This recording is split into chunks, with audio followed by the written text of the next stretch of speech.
down 3 players for this game due to illness. Brandon Ingram, Paulo Banchero, Jaren Jackson Jr. So a lot of the size is unavailable for the U.S. today. The size and also the depth. This team, you know, they pride themselves on trying to make this a star-studded, all-star type of team.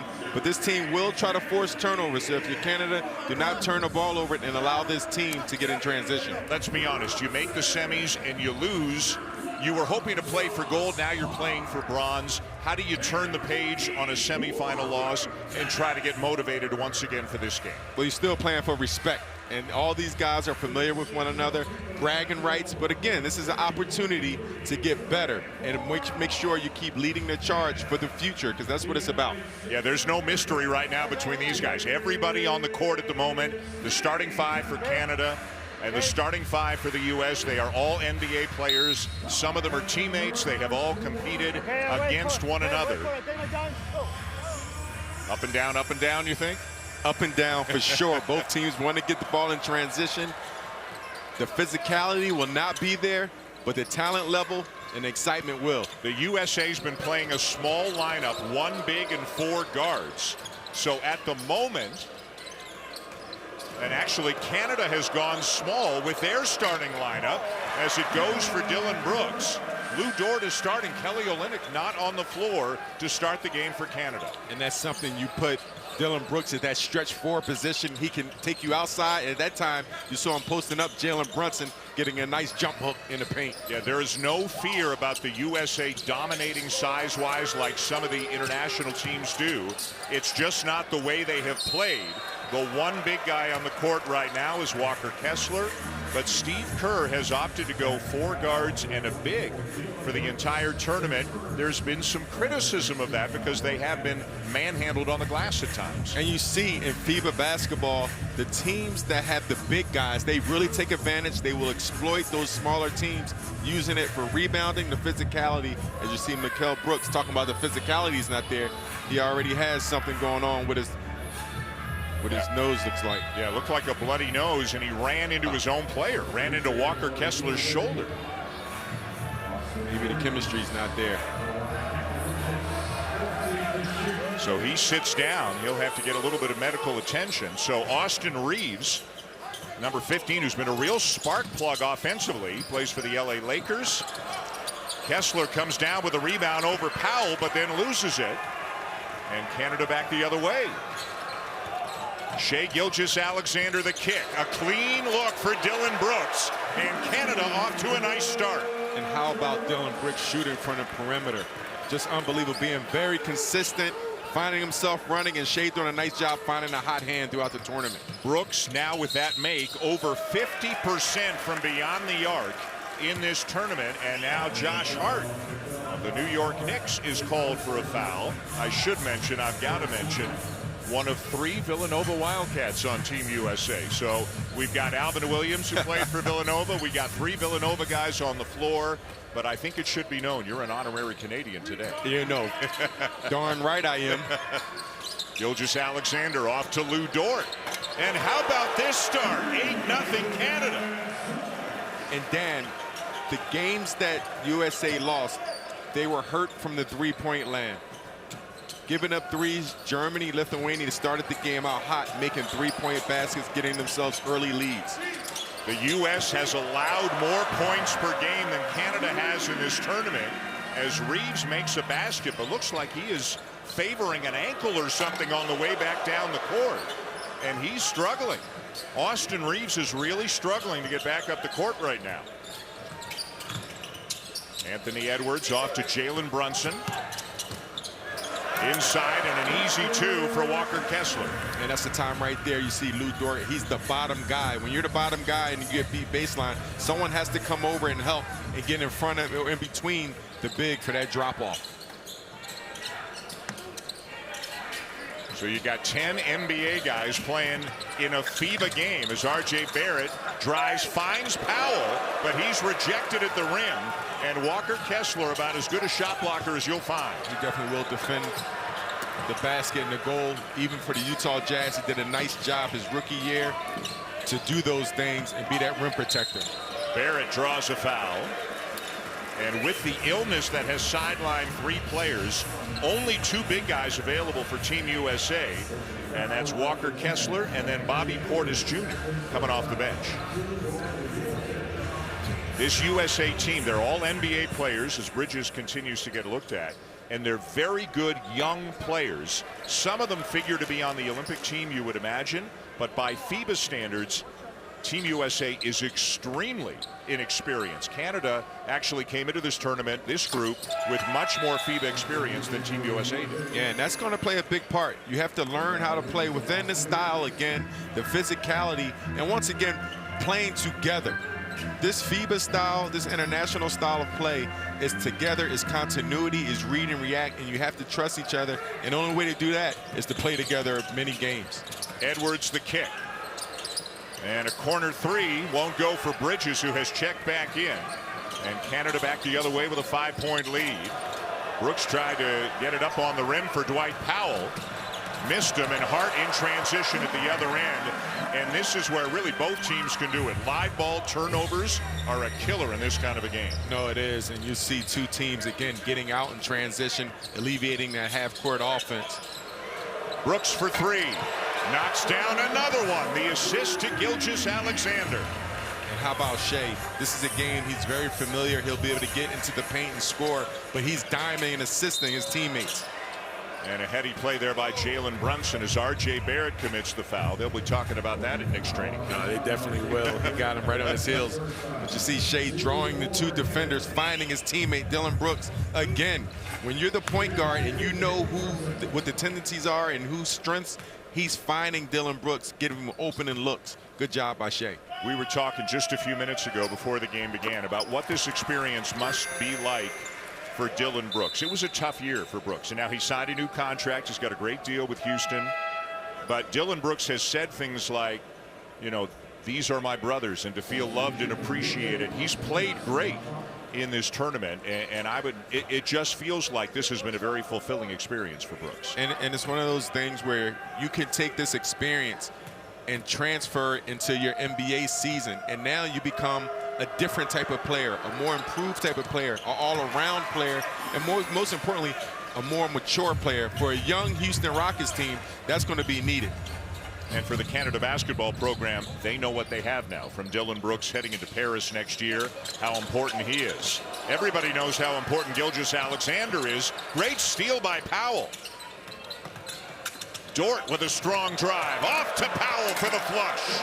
And trusting your teammates. Dort driving, drawing 2 players, dropping it off to a wide open Dwight Powell. Good job.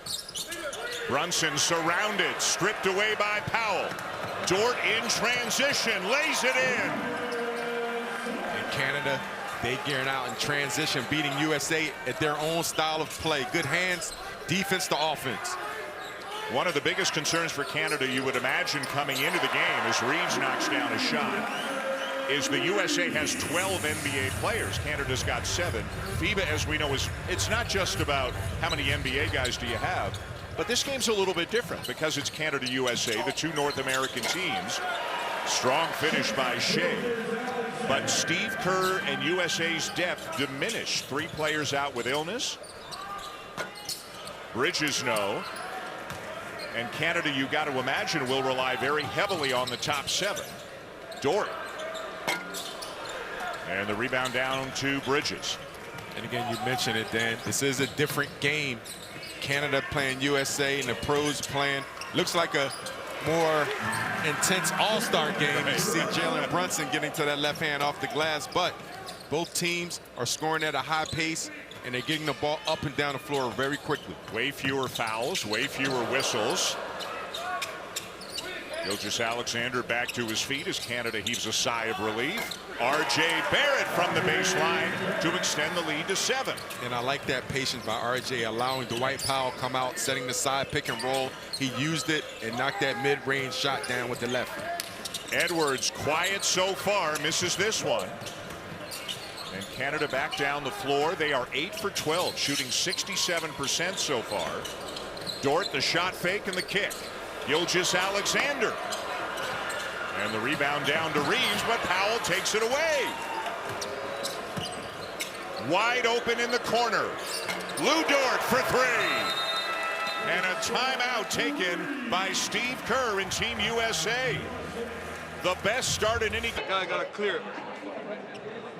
Fire it. Kelly, fire it. Let Powell come to you. You ain't got to go up high. Yep, let him come to you. Okay. Go. Angle pop. Angle pop. Steve Kerr, the head coach of the U.S. senior national men's team, obviously the head coach of the Golden State Warriors, has won 4 NBA championships. Eric Spoelstra, Tyronn Lue, Mark Few, very experienced coaching staff for Team USA. Jordi Fernandez just becoming the head coach of the Canadian program here for the World Cup, and here they are squaring off. Canada off to a great start. They are shooting 64% from the field. They're 4 for 7 from 3 as Kelly Olynyk and Nickeil Alexander-Walker have now checked into the game for Canada. And then you see the difference of Canada when they're playing against a team that's not as physical and not as big.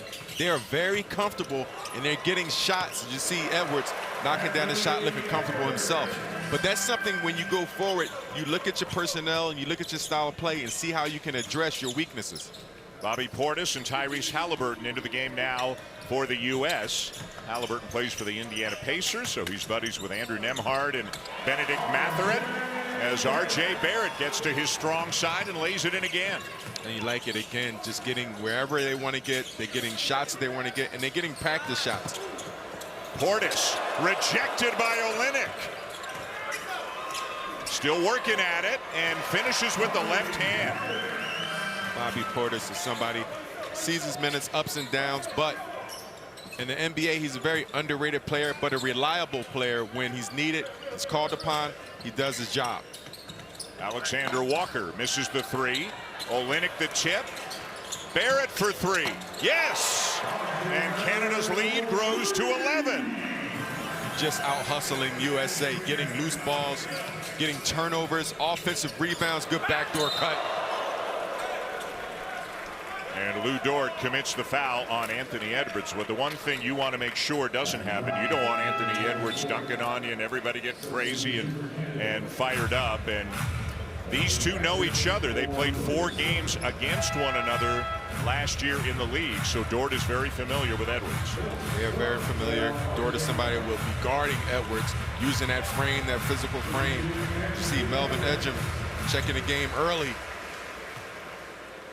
Melvin Ejim, 32 years of age. He plays professionally in Spain, and as we've talked about over the course of the tournament, he has played for Canada all over the world. Every time they call, he answers the phone and says, I'll be there.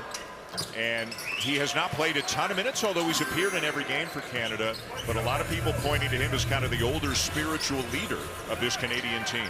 And he's somebody that comes in the game, he brings the energy every time. Track down loose balls, get offensive rebounds, and just somebody that you rely on and the coach can depend on. Olynyk, and a chance for a three-point play, taking advantage of a size mismatch. And I like to see Kelly in that position. A lot of times he's used as a stretch 4, shooting perimeter, but he has great footwork and good touch down there, and the experience and his size, taking advantage over small and Austin Reeves, getting the and one, getting himself to the free throw line now.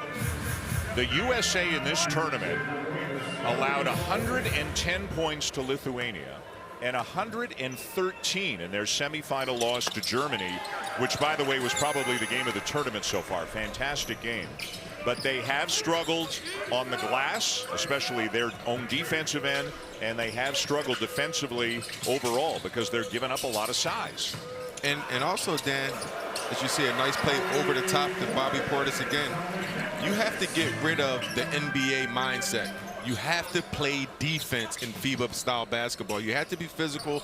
It's a shorter game. You can't try to outscore everybody through the possessions every time. And that's where USA has to make that adjustment going forward. Olynyk finds Ejim. And Ejim knocks down a three. How about that? And again, defensively, Canada, they're getting everywhere they want to get. They're getting paint touches and kickouts and getting open three-point shots. Portis, no. Ejim already with an assist and a 3 in this game. He's 7 for 12 in the tournament, has made both of his three-point attempts now. And again, not a ton of minutes, but very solid minutes for Canada. And we got a call going against Canada. Kelly Olynyk getting called for the foul. Phil Scrubb is on the floor for Canada as well. So here in the first quarter, Jordi Fernandez has gone 9 deep. And people getting their opportunities. Again, these are great opportunities for players to get acclimated to the system, to the style, and get themselves back in the game. As you see, Austin Reeves drawing a foul, just being smart. Foul on Phil Scrubb. The other guy, along with Edgem, who we've talked about, who's played all over the world for Canada, wherever they have needed him, as Bridges sits down. You and I even wondered if Zach Edey could get some minutes in this game, because the two bigs for the U.S., Kessler, Portis, you know, they're not guys who are going to step out. We've seen Portis try 3, but they're not stretch 5s, really. And Zach Edey's obviously a huge presence in the paint. He's been very good at the offensive end in the limited minutes he has gotten in this tournament, so maybe there's a bit of a role for him today. Yeah, for sure. And you know, if you're Canada, typically you like to switch everything, but if you don't have those guys on the perimeter guarding the smaller, this could be a perfect game for Zach to play. And also, you could zone it up at times. You can junk it up a little bit, put Zach in the middle. It's no illegal defense, so you can really be a little versatile with your style of play. Olynyk into Edgem, who hasn't knocked away. Final minute of the first quarter. Reeves almost lost it, finds Halliburton with still 14 on the shot clock.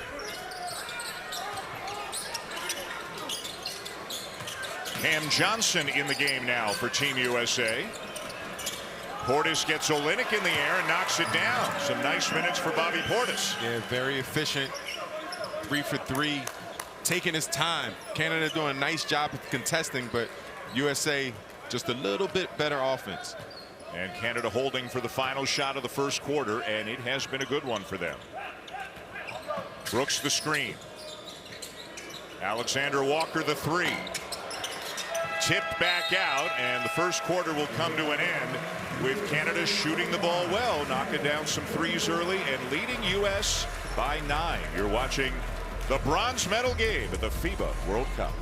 And you know what, Al? Shai Gilgeous-Alexander only has 2 points, and Canada's got 34.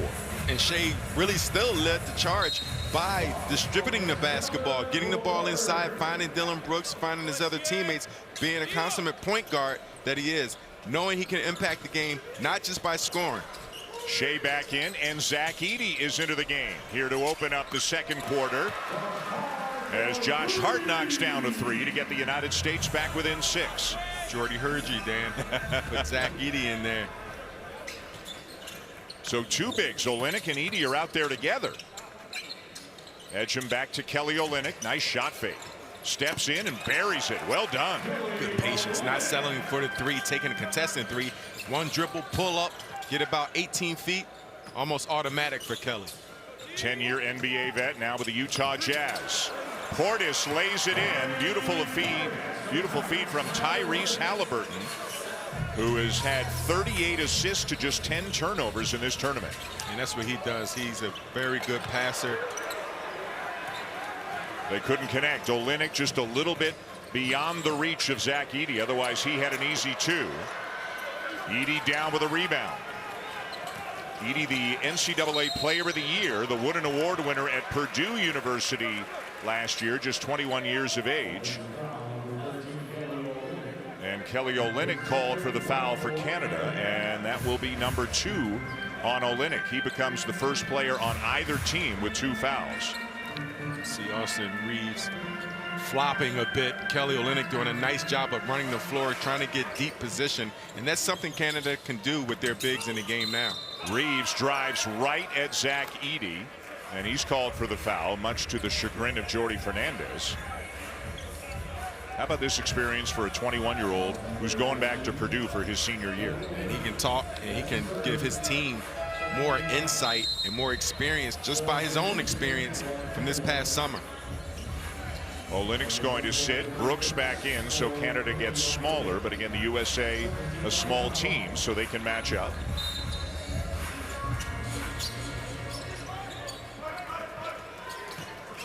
Anthony Edwards on the bench right now for the U.S. and Austin Reeves, another bucket, and he has been a real offensive force for Team USA. He's averaging better than 12 per game, and he had 21 in the semifinal loss to Germany. And such a heady player. He knows how to play. Just had Shea on his back, pulling up right before he got to the big guy. And this is the point as a defender, when they go off that pick and roll, you have to somehow fight and try to get back in front of the offensive player. But Reeves doing such a nice job of shielding the defender off and being able to pull up off the glass. A 12-2 run for the United States to get back within 3. Canada being led offensively by a trio of players: Dylan Brooks, R.J. Barrett, Lou Dort, each with 8 points. Again, Gilgeous-Alexander only has 2, but he does have 4 assists already in this game. Brooks driving on Cam Johnson. Gets the shot off, but it won't go.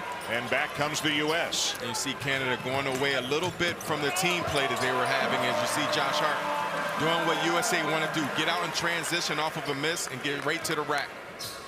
And now a 14-2 run to for the United States. Canada had a double-digit lead, but it's been whittled quickly down to 1. Gilgeous-Alexander kicks it out to his cousin. Nickeil Alexander-Walker misses the 3. And tipped into the hands of Halliburton as the United States looks for the lead. Cam Johnson gives it to them. And Jordi Fernandez needs a timeout. All USA at the end of the first and here early in the second as they have taken a 2-point lead. Getting themselves back in the game, switching up the defense a little bit, but more importantly, they're getting out in transition, getting to the free throw line and hitting 3-point shots. But Bobby Portis really setting the tone when he came in the game, getting in the paint, making shots, cutting to the basket, doing a nice job of using Bobby, and he's just picking them apart, being patient and bringing that leadership off of the bench that he's been doing throughout his career these past few years. And a bigger role for him in this game, again, with Jaren Jackson Jr. and Paolo Banchero, not to mention Brandon Ingram, all out with illness. So the USA only dressing 9 players in this game. And they have slowed Canada down a little bit with this kind of 3-quarter court press that they now back off of. Gilgeous-Alexander trying to get going, around and out. Powell had it, but it's knocked away. Hart over the top. Portis, and is fouled by Lou Dort as Canada got caught on a mismatch in transition.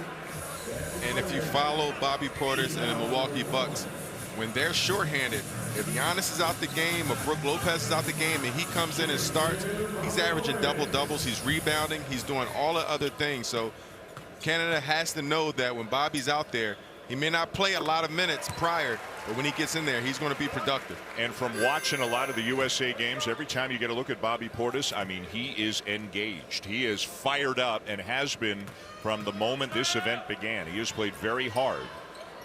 And he makes both free throws to extend the lead to 4.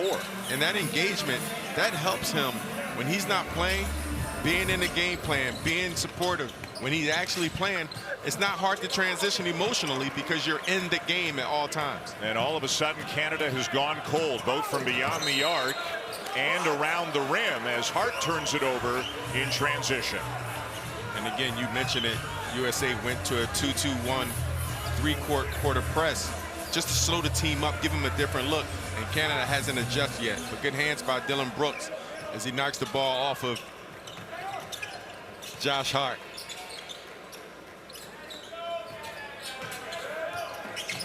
Brooks has Portis on him and hits the 3. Dylan Brooks continuing to shoot the lights out from beyond the arc. And again, having that responsibility, not just as a defensive player or your emotional leader, he's taking the lead in offense as well, being a 3-point threat. Reeves, no-look pass in the corner to Hart. Halliburton is wide open.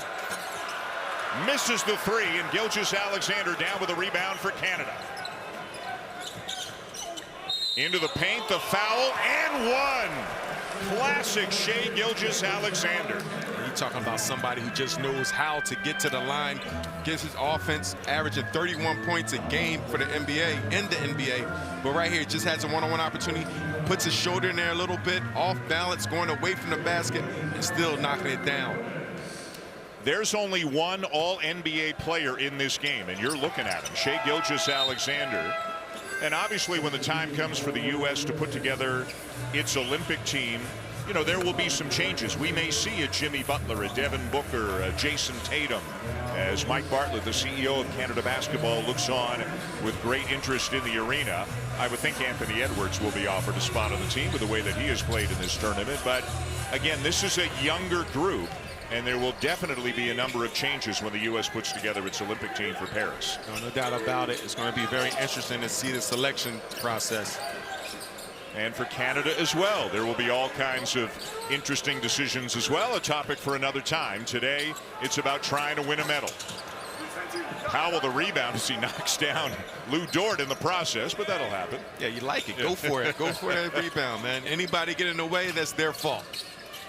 Canada back on top, leading by 2. Gilgeous-Alexander getting inside. Great patience. How about that? That's not an easy shot, Dan. That's something where he's a special player that's making special plays. Bridges with the answer at the other end for the United States.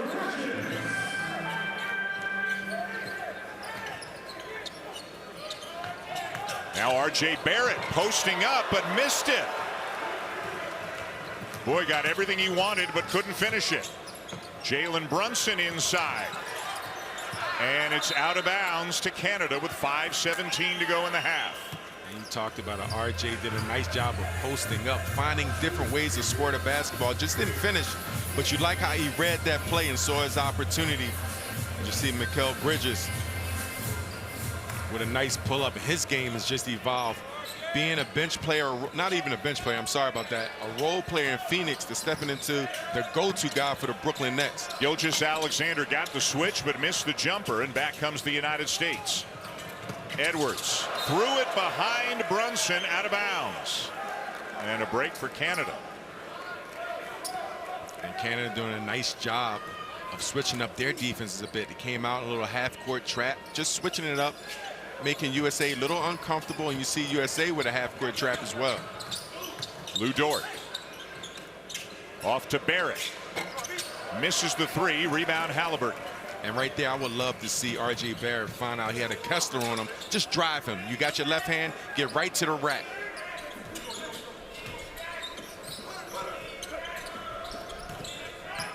Bridges driving on Powell. The fadeaway is good to tie the game. And again, Bridges' offensive game has really evolved. Just being that outside threat, getting to the basket, more and more confidence as his career continues to grow. These Villanova guys, Bridges, Brunson, and Hart, have all won national championships. Hart won, the other guys 2 at Villanova, as Canada goes back on top.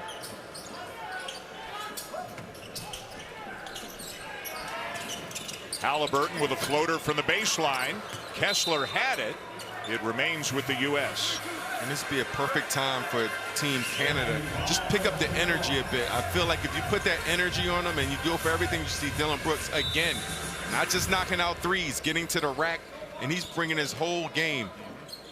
He's the high scorer in the game for either team right now with 13. Edwards floater is good.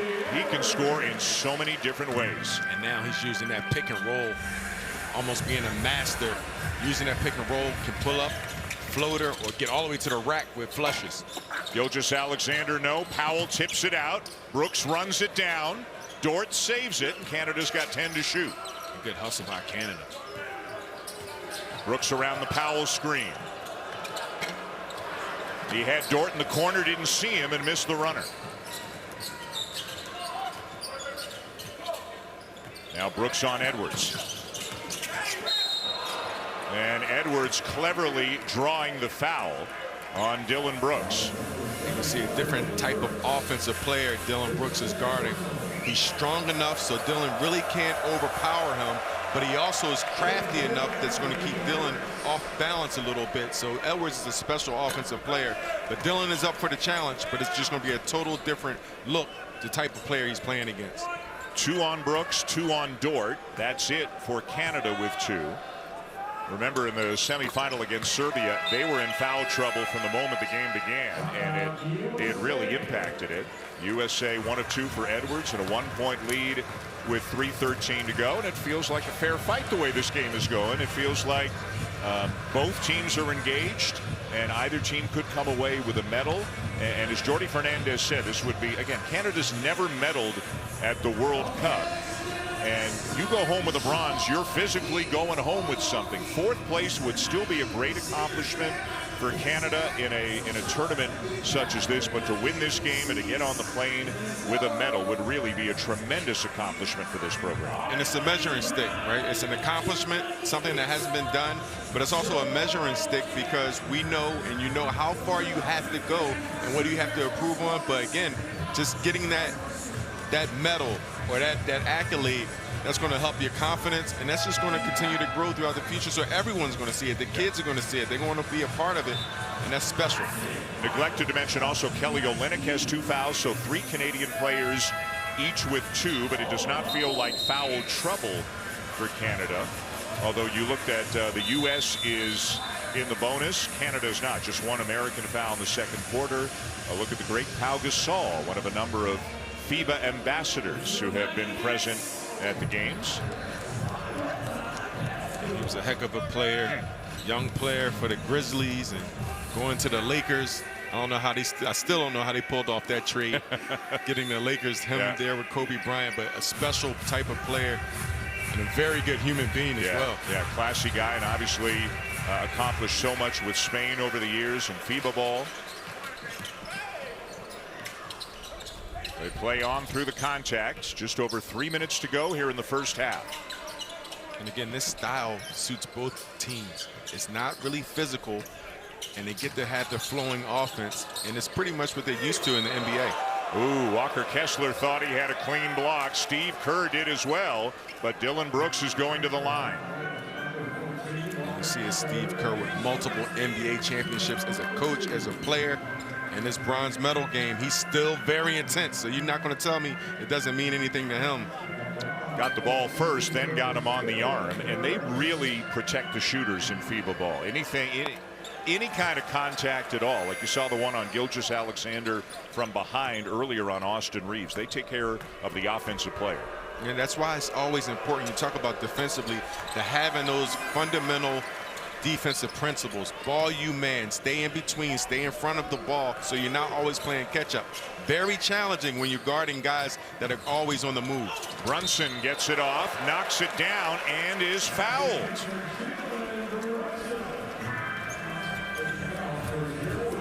And if it's Gilgeous-Alexander, it is the second on him. No, it looked like it might have been Dort from behind. And it is. It's Lou Dort, and it's number 3 on Dort, the first player on either side with 3 fouls, and again 5, and you're out in a FIBA game. And you talk about, again, that time you see Jalen Brunson getting off the pick and roll, keeping the defender, shielding the defender so he can't get in front of him. But it's important as the defender, someone has to stop the ball until that defensive assignment get back in front. Very challenging play, but it has to be done. So Dort will sit for the rest of the half, and Nickeil Alexander-Walker is in. And right now being guarded by Anthony Edwards, or was his Minnesota teammate, as now the USA forces a turnover. Halliburton up top, and the follow is good by Kessler. Great job by the big guy running the floor. And you like to see your big guy reward himself with the hustle, crashing offensive glass. And now Gilgeous-Alexander on the drive, getting fouled by and helped up by Walker Kessler. And it feels like it's been kind of a quiet first half for Shea, although he's going to the line with 7 points and 5 assists already. But we've seen a couple of 30-point games in this tournament, and Canada might need a big second half from their leader to win this game. And fortunately enough, we've seen that. You see Edwards try to go up top, but Kessler coming to finish the playoff. But we've seen that, fortunately, Shea's had big third quarters, and once he figure it out and he gets in that mode, he's unstoppable to guard. He's been at the line a ton in this tournament and has been making them at a very high rate, as he always does. 91% on the season in the NBA, 87% in this tournament coming into this game. Edwards driving on Powell and lays it in. Just showing so much strength. That time going downhill. Powell doing a good job of staying in front, but couldn't stop the momentum. And Edwards getting all the way to the rack. Gilgeous-Alexander all the way to the rim. And he's into double figures now with 11. Edwards with Barrett on him at the moment. Left it a little bit short. And here comes Barrett in transition, driving on Brunson. And 1-on-3, and he turns it over. Reeves back the other way for the U.S. Couple of shot fakes. He can't finish. And the game opening up here in the closing minutes of the first half. Barrett for 3.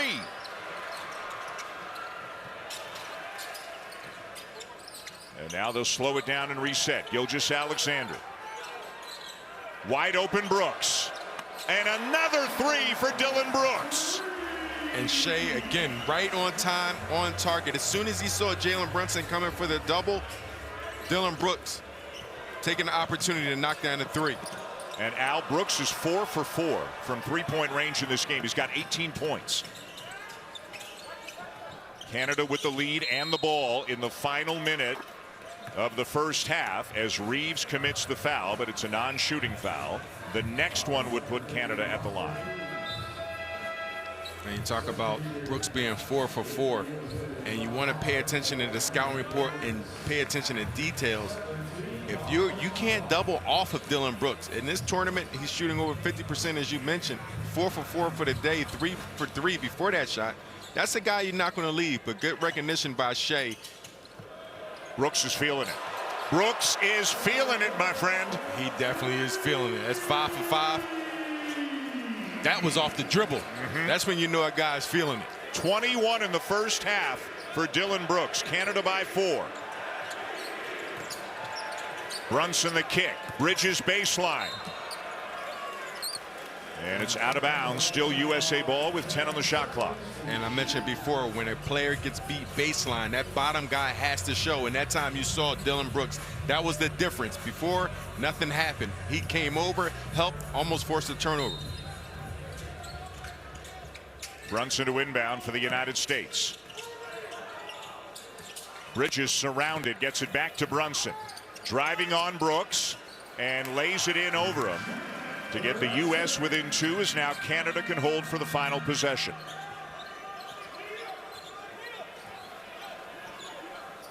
Five seconds. Gilgeous-Alexander finds Alexander Walker, who misses the 3. And an entertaining up and down first half comes to a close with Canada leading by 2. In Canada, they fought back. USA fought at first, and they just battling back and forth. But I love what Shea's doing, controlling the ship, and Dillon Brooks and others are taking advantage. There's a medal at stake, and it's a good one. Canada 58, the United States 56. You're watching the FIBA World Cup on. They could have got even a larger lead against this USA team. And again, both of these countries want to be playing in the gold medal game, but Serbia beat Canada, Germany beat the U.S. But this is the kind of thing, and maybe not tomorrow, but over time, whichever of these countries wins a bronze medal, you're taking home a medal from an incredibly difficult and prestigious international event. And we'll see who really wants it and who executes better here in the second half. The same starting 5. With Dort on the floor, Olynyk starting the second half on the bench as he did in the game. Dillon Brooks, a monster first half and an easy 2 to start the second. He's got 23. And just not settling for the 3. Shea doing a nice job of beating the double team, passing it out. Had one man to beat Dillon Brooks, and he drove it to the basket, finished in traffic. Same starting 5 for the U.S. in the second half as well. Anthony Edwards played well, but didn't dominate that first half. He went 3 for 8, 9 points. Brooks comes up with a steal. And Gilgeous-Alexander just beating the U.S. back in transition, and it's a 6-point lead. You talk about Anthony Edwards dominating the game. Dillon Brooks is dominating the game offensively, defensively, getting right back to who he is, getting into the passing lane, being patient enough. Shea running the floor, getting in transition. As you see him, just getting in the passing lane, out hustling Edwards right there, taking his time. Shea having an outlet, running the floor. And there were 2 more Canadian guys coming down. There were 4 Canadians running and only 2 American players. And that's that intensity we're talking about. Canada, they can come out and really take over this game. Out of bounds, still U.S. ball with 8 on the shot clock. And we also seen throughout the tournament, then the third quarters again, they will have an adjustment. Ooh, and Gilgeous-Alexander might be saying to Jordi Fernandez, have a look at that. You get 1 challenge a game, but it's kind of strategic. Whether you're right or you're wrong, you only get 1 challenge. You don't retain it if you're right. So you've got to, use it when you feel it's most important, and Canada's going to use it here to try to get possession. Yeah, I'm treating my reviews like my money. I'm saving it. I like to save it, but you can't go to the grave with it. So you got to make sure you do it the right thing, invest it a little bit. Like you said, got to be a strategy behind it. He dribbled it off his foot. There's no question about that. The issue is, did it hit Gilgeous-Alexander, or did it go between his hip and his arm? Wide. The ball didn't change It changed. You You can see the rotation change just a little bit. Seems to be it's right wide. Well, maybe not. So it's a red ball. Okay. Red ball. Okay. Good. Thank you. A successful challenge for Canada as they'll get possession. Conclusive. And that's your coach trusting your player, right? Coach, all the time you see players review that, challenge that. But if you're a coach and you trust the player, that's a good lead and a good challenge for Canada. So Canada has scored the first 4 points here in the second half, and they've got the ball.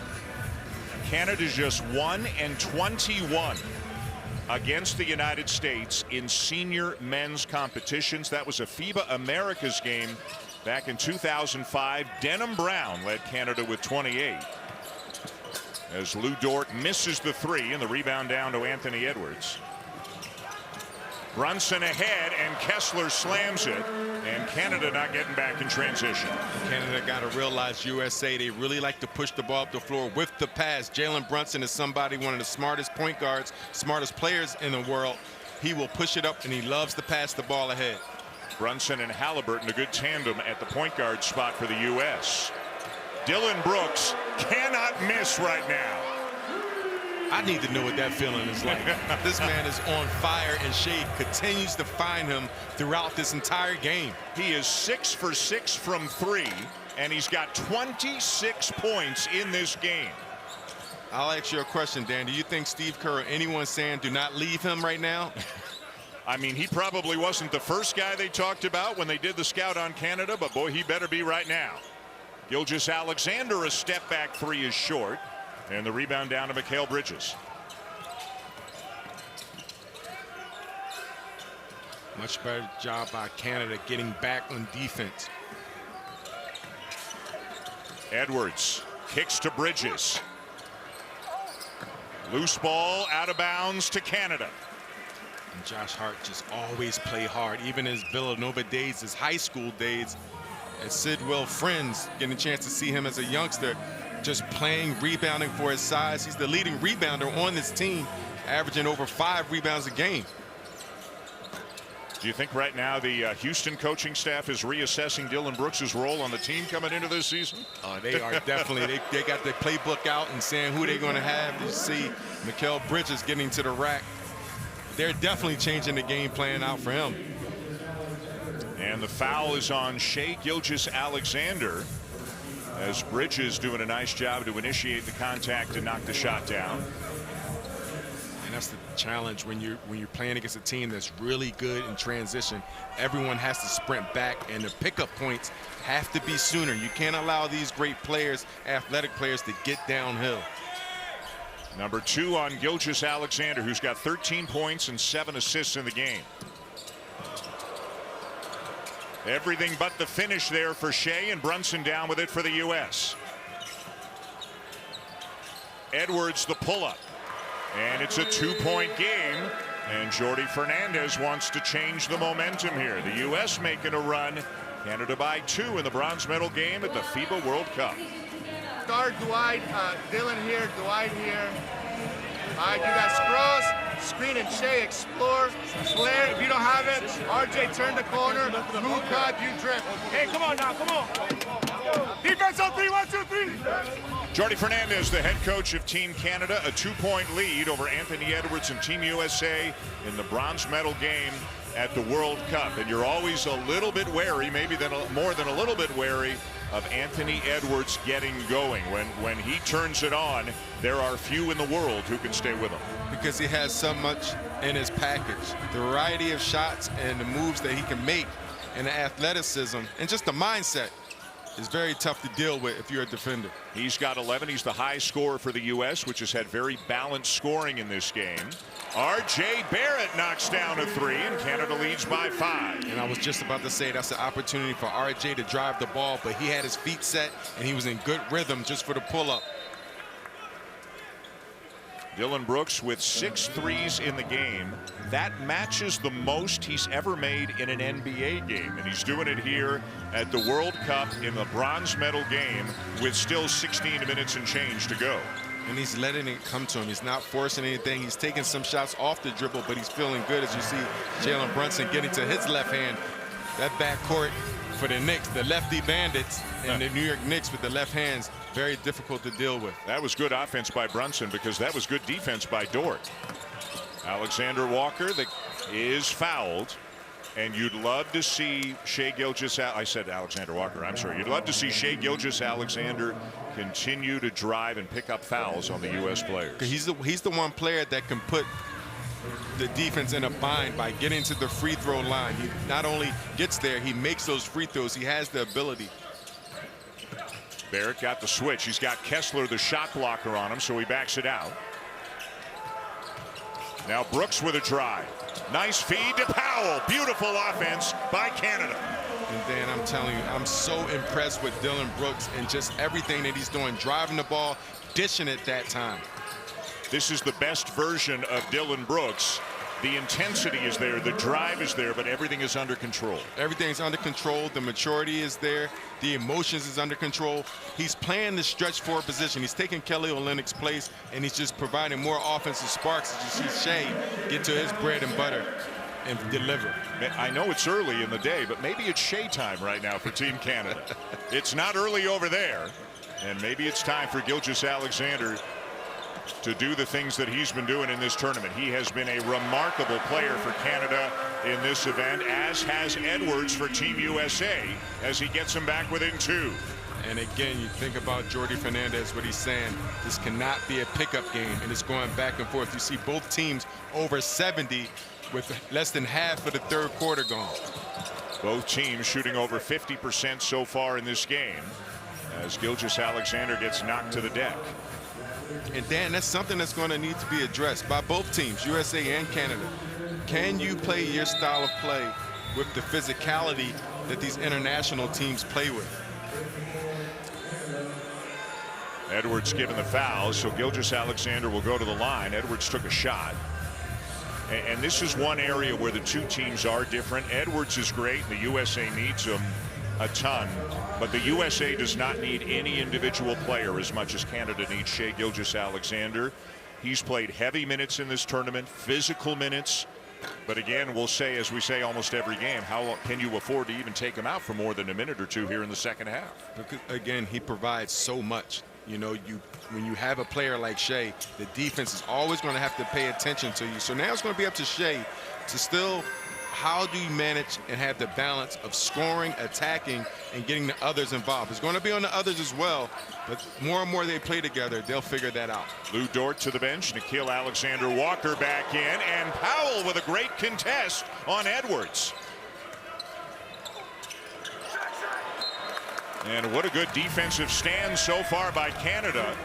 A couple of rejections. Not many can meet Anthony Edwards at the rim, but Dwight Powell just did. Nice, just going up, being vertical, not getting the foul, not coming down at the end. Bridges in the corner, and a big shot for the U.S. with just a couple of seconds left on the shot clock. That makes it a one-point game.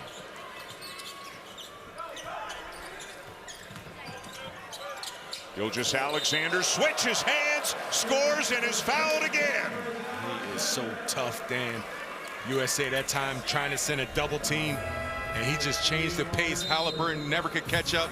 He stepped through, got the big guy off his feet, got the and one, but he just recognized the double team coming from the left side of the court, right side of the court, and he just beat it going to his left, stepping through, finishing, getting the and one. Smart, heady play by Shea. They give out a most valuable player of the tournament award. I don't know if Gilgeous-Alexander could win it because Canada's not playing in the gold medal game, and Germany and Serbia have some great players as well. They also have what they call an all-star 5. He's a lock, obviously, to be on that team. No doubt about it, what he's done in this tournament and how he's led the tournament and the consistency he's been playing with. And Alexander Walker's stepping in there. He draws the foul. The Canadian bench is asking for an unsportsmanlike.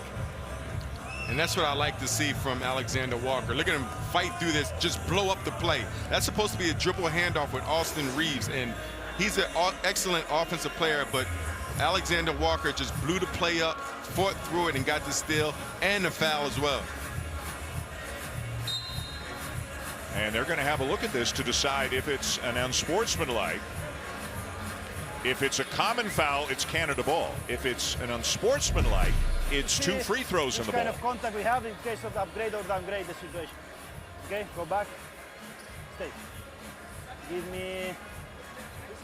And in FIBA ball, they can often call an unsportsmanlike foul if there's no play made on the ball. It doesn't have to be something flagrant, but if there's no play made on the ball, like a grab of any kind, sometimes they'll upgrade it. Go back. You see right there, Bobby Portis trying to stop the break by grabbing. This one, okay. Here, and this is a grabbing. Yeah. So we have this grab, and then he's contacting. Okay, he's just open up. Yeah. The contact is going, and then we have this grab. Okay. Yeah. So it's last defender. Yeah. It's last player, no other opponent. Okay. So we go with a formal foul, 9 wide. Okay.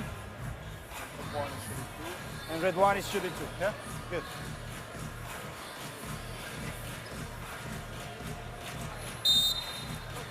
So they've upgraded it to an unsportsmanlike foul. It'll be 2 free throws and the ball for Canada. Take your hat off to Canada's bench. They all were grabbing their wrists, saying unsportsmanlike, stopping the break. Whole team alert, ready to get an advantage. Nickeil Alexander-Walker with a nice job, again, defensively. And anybody can shoot the free throws, so it'll be Shai Gilgeous-Alexander. Or will it? No, it's Nickeil Alexander-Walker. My mistake. Nickeil Alexander-Walker is going to the line. On a technical, anybody can shoot, but on an unsportsmanlike, the player who was fouled. So Alexander Walker, that's his first point. Maybe seeing the ball go through the net, even if it's from the line, can open things up from the perimeter for him. And again, where did it start? Defensively, right? Had a tough first half. Second half, I like how he came in, changed his mindset defensively. He's going to get into the ball, doing a nice job of getting himself in the game. This has got a chance to be a big trip for Canada if they can convert here. Kelly Olynyk's on the floor.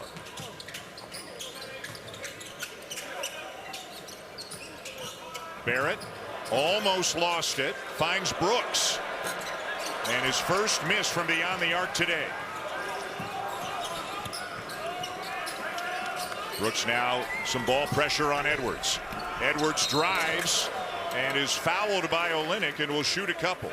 And it's so tough. Again, Brooks is on the left wing using that step up pick and roll.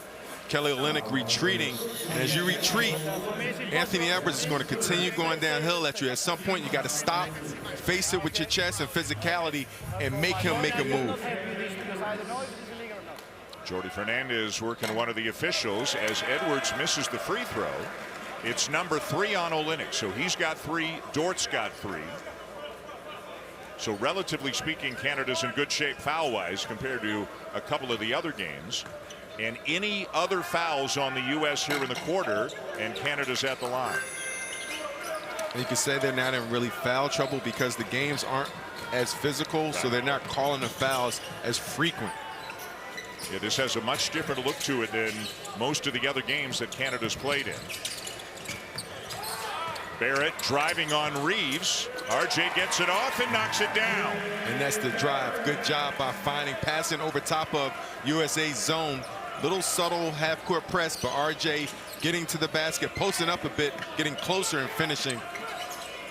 Canada has led most of the way in this game. Edwards knocks down another mid-range jumper. He's so smooth. He has that body type that you wouldn't think he's so smooth with that jump shot. Alexander Walker, the shot fake. Kelly Olynyk, the three. Yes! Great ball movement by Canada, and the lead is up to 8. And give credit to Nickeil Alexander-Walker, not taking that pass, that shot, and finishing. Portis with a tough finish in traffic for the U.S. Barrett. A lot of contact, no call. He's asking for a foul as the U.S. gets back in transition. And Reeves gets tied up by Gilgeous-Alexander.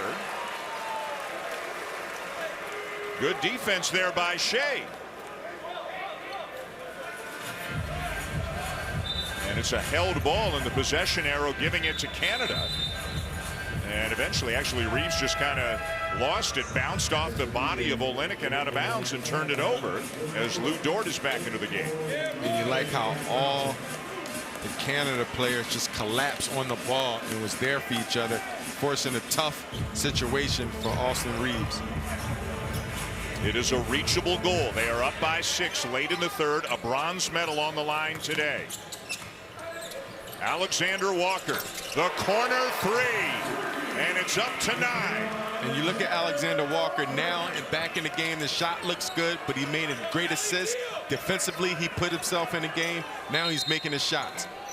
And Kelly Olynyk just picked up foul number 4, a little push on Portis before he went up for the shot.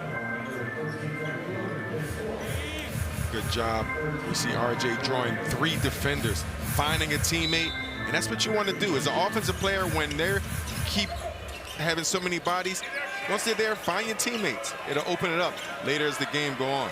Olynyk still on the floor with 4 fouls. Edwards, sometimes you just got to tip your cap. There's not much more you can do against a guy like that. Yeah, he's tough. Again, that pull-up jump shot, that mid-range is looking so smooth. They're taking it out of the hands of Gilgeous-Alexander. Barrett's open in the corner. And around and out on the 3. Good offense by Canada. Nice ball movement. Cam Johnson back into the game for the U.S., and he'll be going to the free throw line. Cam Johnson, another one of those players for the Brooklyn Nets, did not settle for the three-point shot. Very good three-point shooter. That time going to the basket, getting fouled. He has not played a ton in this tournament, scoreless the last 2 games for the United States. During the NBA season, 15 points per game, 40% three-point shooter. And the U.S. is leaving some points on the line right now. Edwards missed one a couple of minutes ago. Johnson misses one right now. Much different from the game against Germany, where they shot a very high percentage. I want to say they made 18 straight free throws at one point. Not so hot tonight. No, they are 13 for 18. Gilgeous-Alexander, as smooth as it gets. Shea's got 22 now. And a turnover. Alexander Walker. Tipped out to Gilgeous-Alexander. Barrett switches hands and is heading to the free throw line. Good hustle by Shea, just not giving up. You thought somebody might have a fast break. Not giving up on a play, getting an offensive board, getting RJ an opportunity to get 2 freebies.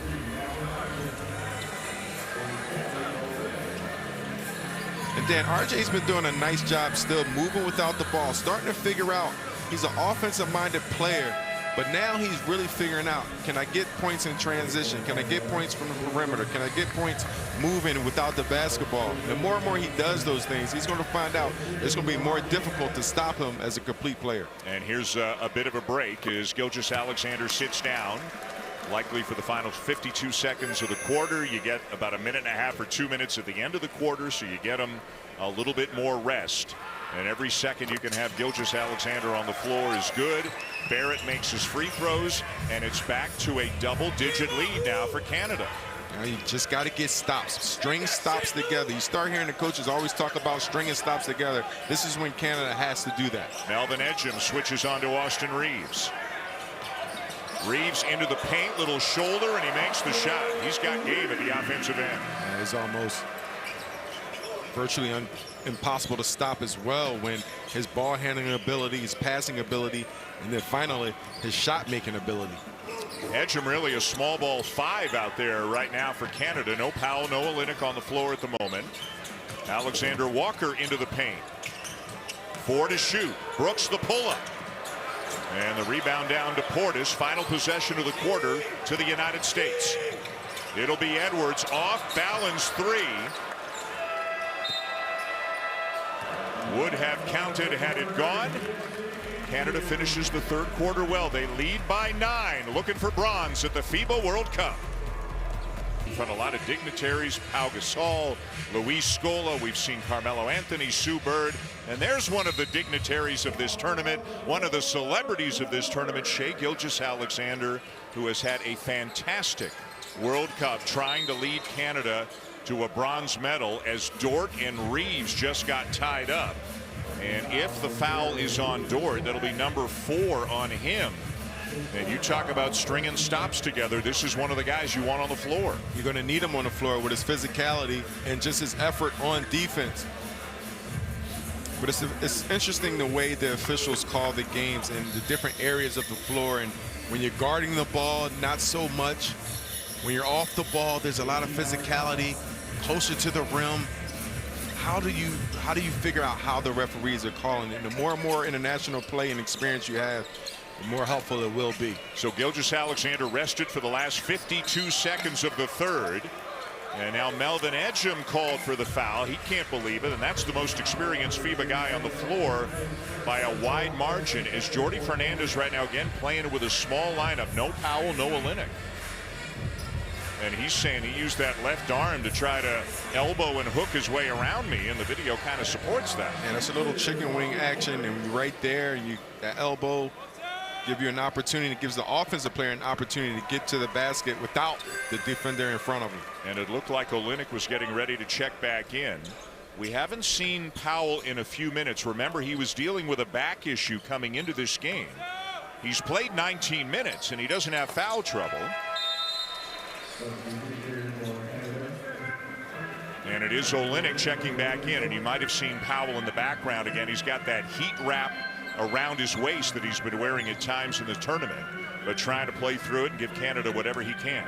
And he's being a warrior. Defensively, he's still there. We've seen him contest Anthony Edwards, probably the most athletic person on the floor at the basket, so he's not shying away from contact. Edgem open in the corner, misses the 3, and the rebound for the United States, Tyrese Halliburton. An 11-point lead has been whittled down to 7 as Edgem down with a rebound off the miss by Reeves. Gilgeous-Alexander with 22 and 8 assists in this game. Alexander Walker to an open Kelly Olynyk. Edgem keeps it alive and kicks it back out. Nickeil Alexander-Walker misses the 3. Olynyk there for the putback. And you talk about the size, Kelly Olynyk being closer to the basket, which I like. If USA is going to play small, abuse them. As you see, Kelly not giving up, runs right through Austin Reeves, go up for the shot, and get the and one. Bobby Portis way out at the three-point line as that rebound was being contested. And Kelly Olynyk now has 11 points in less than 10 minutes of game time today. If that's not saying big time things, that's big time. How are you going to score 11 points in less than 11 minutes? Brunson lost it, got it back, and then turned it over again. 3-on-2 for Canada, and Edgem leading Brooks a little bit too far.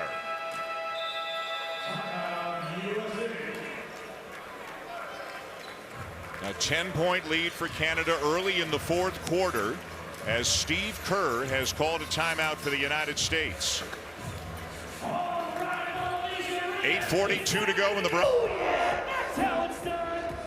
Jordi Fernandez, the head coach in the Team Canada huddle, early fourth quarter bronze medal match between Canada and the United States. Canada's led almost the entire way. They've led for almost 27 of the 31 or so minutes of this game. They do have some foul issues as Carmelo Anthony looks on.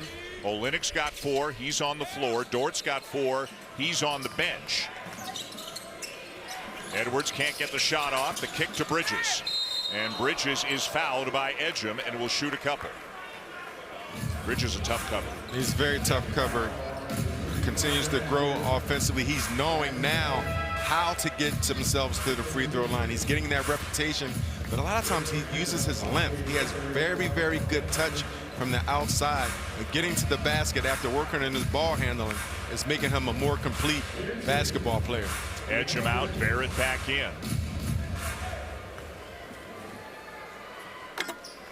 And you're seeing, I'm sorry, Dan, you're seeing USA, they're trapping and double teaming Shea a lot more. So he's going to have to really get rid of the ball, possibly get it back, and give others opportunities to drive and get other opportunities to get offensive boards, as you saw Kelly Olynyk the last possession when he's got the and one. 8-point lead, 8:20 to go. Canada looking for its first ever medal on the men's side at the World Cup. Almost knocked away. Gilgeous-Alexander got it back. And then Olynyk turned it over. Tough pass in traffic. Edwards. Halliburton for 3. Boy, that's a big swing right there. All of a sudden, it's down to 5. And remember, USA like to turn you over. They create about 17 turnovers a game. And you see different people handling the basketball. The ball is not in Shea's hand. Brooks can't finish it, and back comes the United States. Reeves the step in and the layup, and it's down to 3.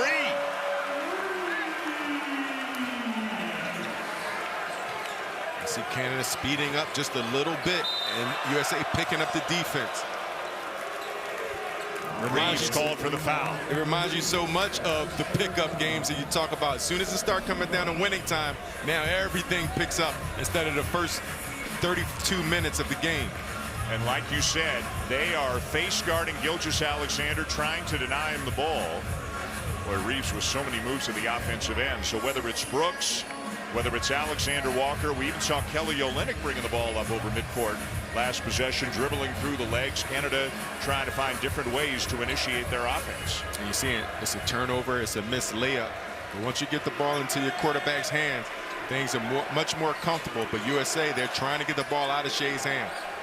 Alexander Walker off a screen, misses the 3.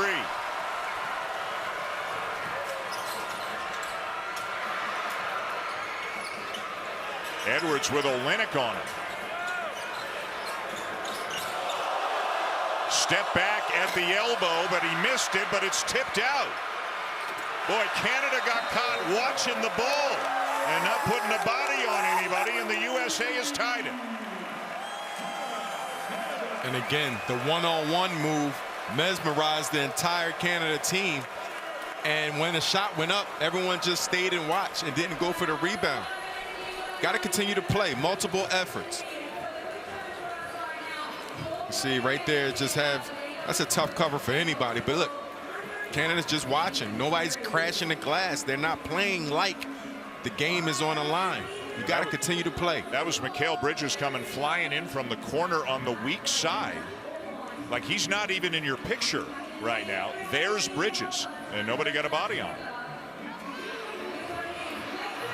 And those are the plays that will kill you when you go back and you're on the losing end of the stick. Those plays like that are the things that you regret. So good timeout by Jordy, and make sure his team gets back re-engaged and understand the winning plays, the boxing out, taking care of the basketball, executing the game plan, good shot selection. All of these things are going to be needed in order to close this game out. That was a 10-0 run for the United States in less than 2 minutes to come all the way back and tie it. Twice Canada has had a double-digit lead. Twice the United States has come back to tie it. Both countries with support at the Mall of Asia Arena in Manila. And with less than 7 minutes to go, Dwight Powell has returned now for Canada. Lou Dort is back on the floor. Canada ball in a tie game. And this is not only a better offensive team, it's a better defensive team. So hopefully Canada can pick it up, pick up the intensity. They surround Gilgeous-Alexander. They recover to get to Brooks, and Barrett turns it over. Bridges knocked away by Brooks, and it's out of bounds. Still USA ball, but a great defensive play by Dylan Brooks. And Brooks is a dog, just getting back on defense. And again, some things that you want to look forward to. If teams really start to double team Shea and show him bodies, who else can get themselves involved? How do you get other players involved? Is it through your offensive execution? Is it individual play? Edwards with Brooks on him. Now the switch, and Powell's got him. Edwards again. Anthony Edwards starting to take over this game at times for the United States. And the challenge, right? You see USA double teaming Shea. Do you go send a double team at Anthony Edwards? But guess what? They have so many other players that can make shots and make plays. It's more difficult. Dort, strong drive, but left it short.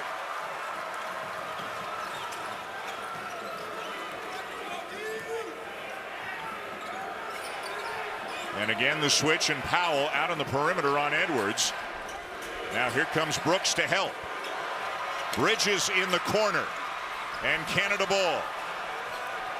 Gilgeous-Alexander trying to go all the way. The follow by Lou Dort to tie it.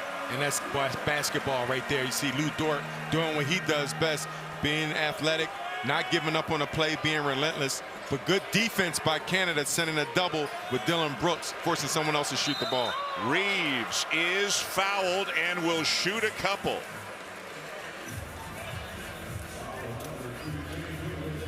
Reeves, a guy who stepped up big for the United States in the playoffs as the Lakers made that unlikely run to the Western Conference Finals.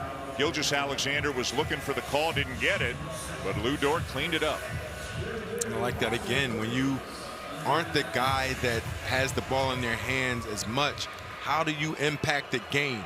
Defensively, rebounding, screening. There's so many ways in basketball that you can impact the game. As you see Jalen Brunson watching from the bench, and that's been a reoccurring theme. Jalen Brunson and Tyrese Halliburton splitting minutes and helping the team move forward. Whereas Shea Gilgeous-Alexander obviously carrying the lion's share of the load at the point for Canada. They do have other ball handlers, but they've got to have Shea on the floor almost all the time.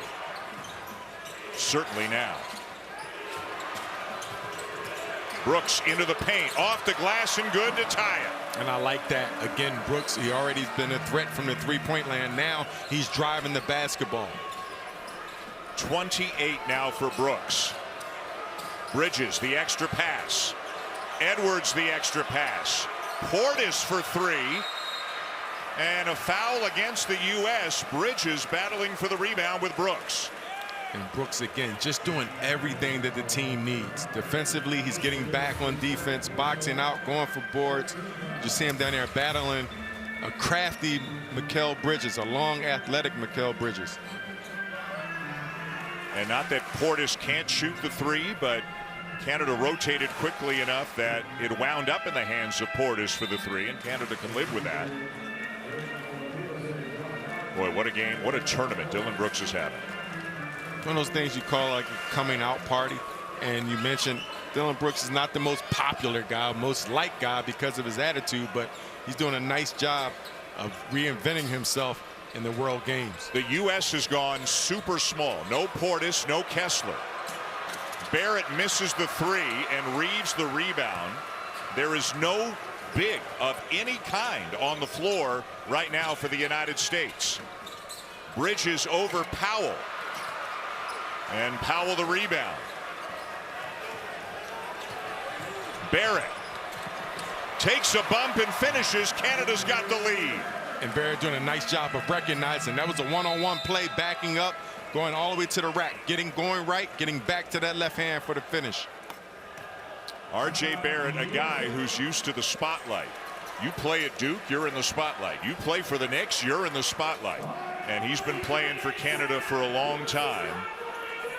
And driving right into the chest of Austin Reeves with the right shoulder and then finishing with the left. And just recognizing, once you have a defender backpedaling like that, he's at your mercy. And when you're telling it as R.J. Barrett, That's just almost an automatic basket.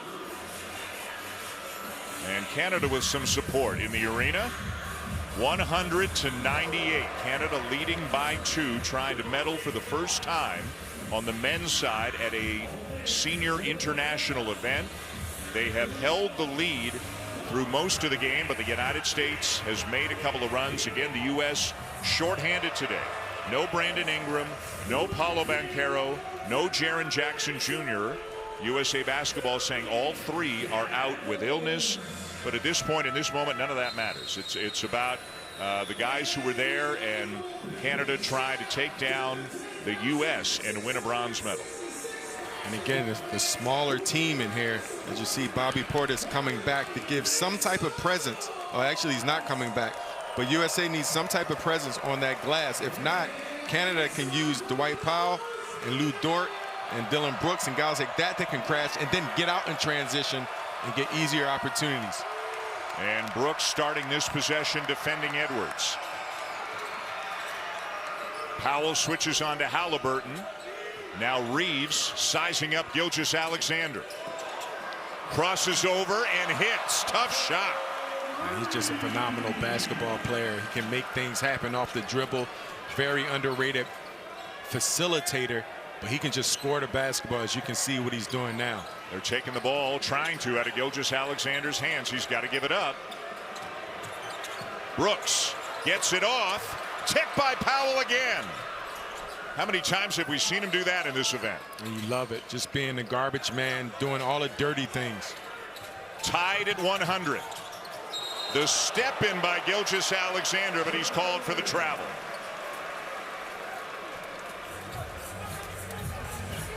And look, USA are just sending bodies at Gilgeous-Alexander. Got away with the travel, but they didn't get away with it. They called the travel, but he has to keep the ball where it's a position where he can pass it out quickly and then get it back on a move that can beat a double team. Powell switches out onto Halliburton. The 3, short. Powell doing the best job he can, staying in front of the guards. He keeps getting switched onto them. And he is more than holding his own as Barrett turns it back over to the U.S. RJ has to realize, did you see that cut by Josh Hart? Good pass, good cut. But RJ has to realize there's nothing there initially. You have to reverse the ball, get a swing, second side, and then drive the basketball. Brooks at the free throw line. Barrett for 3. Canada back on top. And where did it go, Dan? Into the middle, swing, second side. Now you have an opportunity.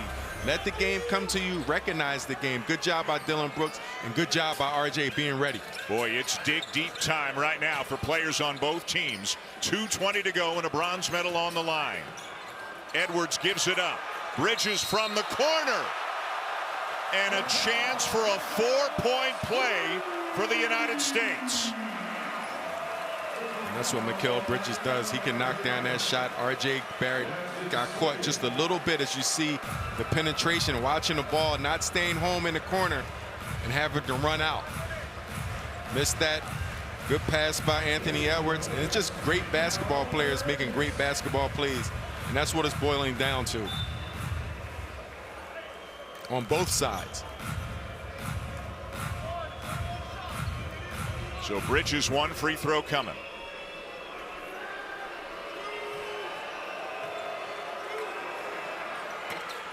Missed it. And again, the U.S. struggling a little bit at the free throw line in this game. Canada with the ball down by 2. Gilgeous-Alexander. Reeves stays in front of him. Brooks for 3. Canada back on top. His 7th 3 of the game. And Dan, did you see what Shea did? He drew the defender, got rid of it right away. Brooks caught it in rhythm. Almost automatic. Edwards for 3. Not there. Tipped back out, and the U.S. has it. Edwards inside this time, and it goes. And you can't give someone like Anthony Edwards a second opportunity to score the basketball. Got to rebound, hit the defensive glass. 1:25 to go. 1-point game. Shai Gilgeous-Alexander. Reeves on him. Brooks inside this time. And is going to the free throw line. Boy, what a phenomenal game he has had, both on the perimeter and picking his spots to try to get inside. And just growing overnight. He's recognizing it, and I'm hearing MVP chants for Dillon Brooks. The foul on Josh Hart. Powell out. Nickeil Alexander-Walker in. It's a guards game, Al. And you see his gesture. that's the playground game, right? The gesture of boxing out. Yep. Making sure. But look at Shai. A double-double, 22 points, 10 assists. A lot of it's going to Dillon Brooks, but just recognizing, beating the double team, not forcing it, allowing his teammates and empowering his teammates as they miss their first free throw. This is about who's going to want it more, Dan. Bottom line, it's going to be a small lineup. Yep. And let's get it on. Could come down to a made free throw, diving for a loose ball, tipping it back out. A tie game with 1:10 to go.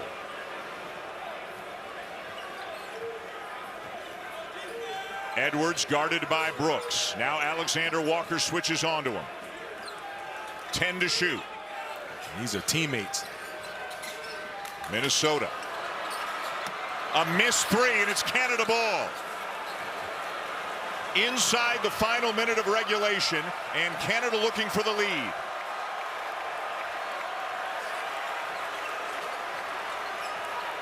Gilgeous-Alexander, the pull-up, got it! What a shot by Shai Gilgeous-Alexander. Canada by 2. Edwards at the other end. He'll pull up. And it's down to Brooks, and he's fouled with 20.6 seconds to go after yet another incredible shot by Gilgeous-Alexander, and a great job as a group rebounding that ball by Canada. And look at Shai going to work. And no, this is not your average defender. Mikal Bridges is one of the best defenders in the world. One-on-one, he has the length, he has athleticism, he's alert, and that's what he prides himself on. And Shai act like he wasn't even there. And maybe the 2 biggest free throws of Dillon Brooks' life right here.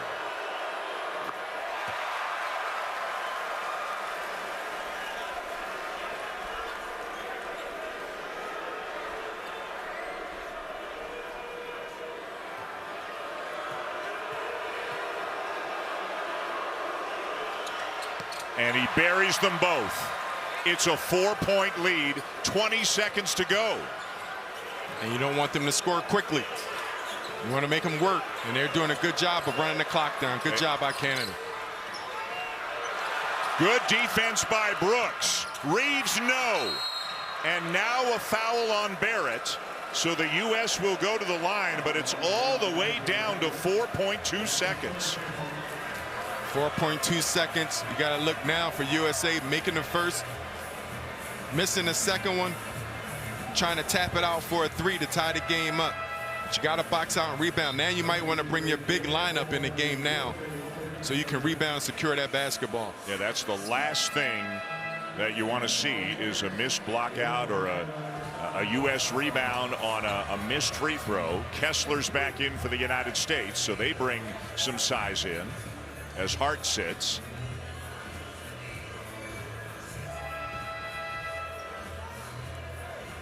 The horn keeps blowing. Every time it does, it's another substitution, kind of icing Bridges a little bit at the line in the process.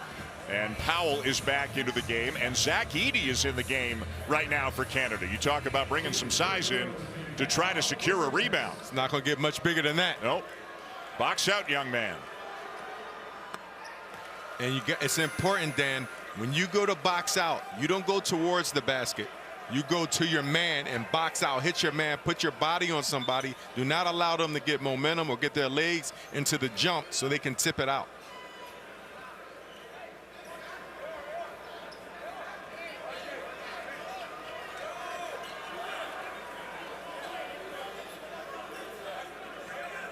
I guess they're going to make it. Are they trying to make it or miss it? That's the question, right? There's still 4 seconds left.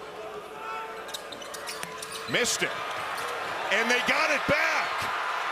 Oh, my! They missed the free throw and hit a three to tie the game.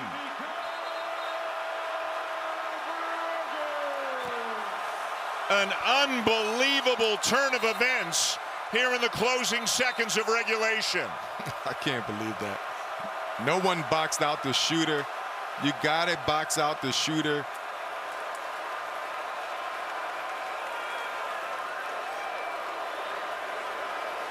Canada didn't have enough bodies down near the rim. And Bridges got it, turned around, and buried it to tie the game. Unbelievable.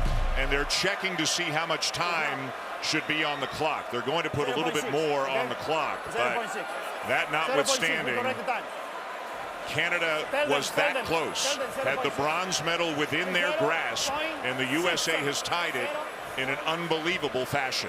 And right here, Dan, someone has to go in front of the shooter. You have Shea next to his man. You have RJ next to his man. Of course, you don't want your man to go past you, but someone has to go in there and get the shooter and box out.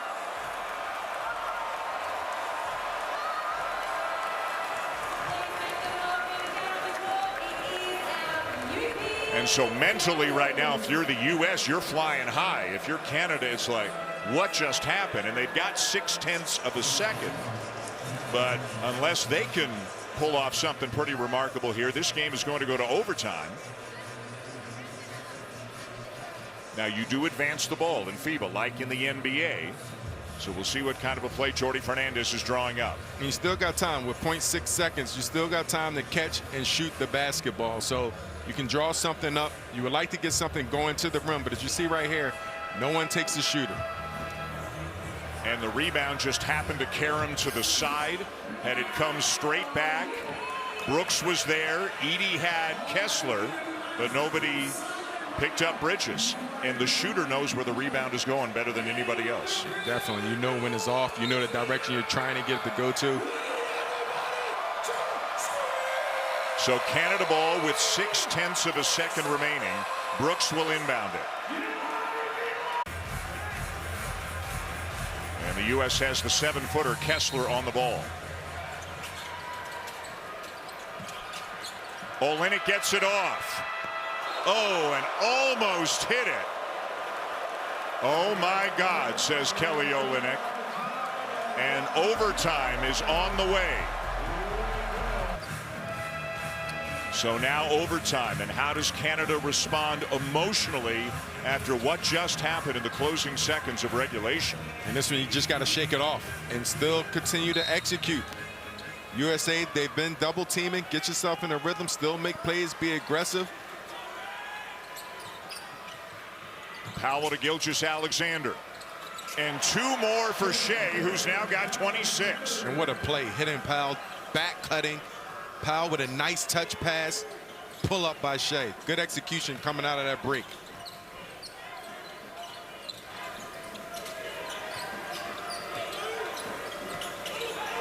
Powell has to switch on to Edwards.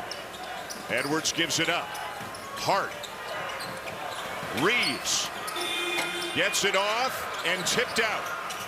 A fresh possession for the U.S. Edwards covered by Dort, who's playing with 4.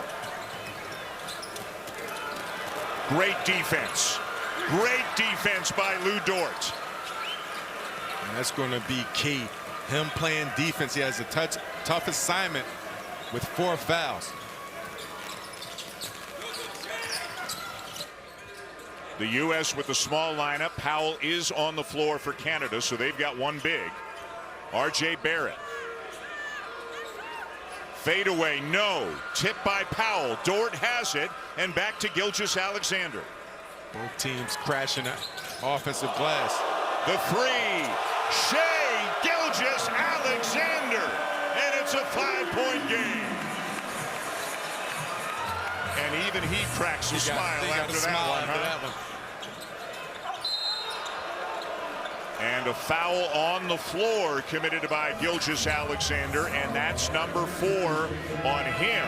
But first, another look at this. I mean, he shook 2 defenders on the same move. And very tough defensive defenders. That's Mikal Bridges. Again, I've talked about how special of a defensive player he is. That time he put that left foot down. The left foot said, I don't want to go down. The whole body going to go down. And Shea finishing. Not a better play than that. And again, he's got 4, and he knows it. He's got to be so careful on defense. And you know the U.S. will try to put him in some bad spots if they can. And they have to be careful.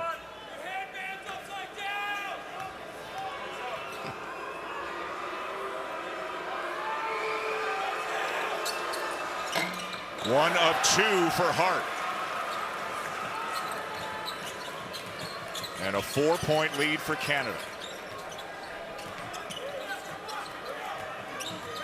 Ball screen, Powell. Gilgeous-Alexander into the corner. And Hart fouls him. And every foul's free throws the rest of the way.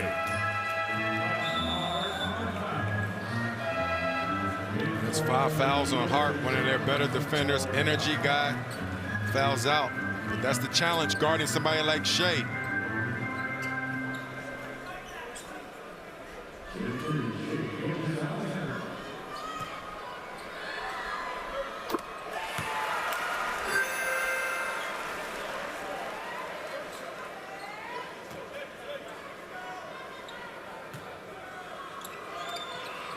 Gilgeous-Alexander now 9 for 9 from the line in this game. This free throw is just so smooth. You see the focus is there. Attention to detail every time, the rhythm.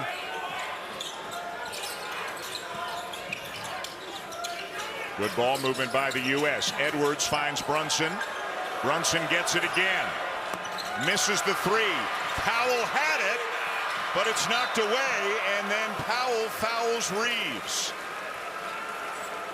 An excellent ball movement by USA, but Canada really scrambling. Could not come down with the rebound, but defensively they were scrambling, contesting every shot attempt. But when you're scrambling a lot of times like that, that's what allows those offensive rebounds. So multiple efforts by Canada, but good job by both teams. No foul trouble for Dwight Powell. That's his first, but again, free throws, every foul, both ways the rest of the way. Grant Hill, who's in charge of USA basketball. You want to talk about a player? You talk about a player definitely from high school, college, to the pros. Injuries, but if he never got injured, he would be one of the best we've ever seen. Absolutely. Canada by 4. Still a lot of time. Brooks gets it back from Dort. Driving and hits again. Dylan Brooks has exploded for 36 points in this game. And now fouls Edwards. Boy, and if you're Canada, you want that clock to just keep on running. It's the 3rd on Brooks, so he's okay. You see that right there. Dylan Brooks just got baited, but I like this even better. Taking Austin Reeves to the rack, stopping, popping, pulling up, fading to the baseline. But if you're playing defense and you know you're switching those pick and roll actions, don't overcommit so you can get beat and get rejected from that screen. Just pass it off, get in your stance, and be ready to execute. And another missed free throw. Canada shooting 91% from the line. The USA isn't bad, 75%, but 24 for 32. They have left some points on the line. They're forcing it out of Gilgeous-Alexander's hands. But into Brooks's. And he's fouled. What an incredible effort by Dylan Brooks this entire game. He saw the matchup he wanted, a smaller Jalen Brunson. Although Jalen Brunson is strong, but he's just no match with Dylan Brooks. Got the hot hand, the confidence, and the size.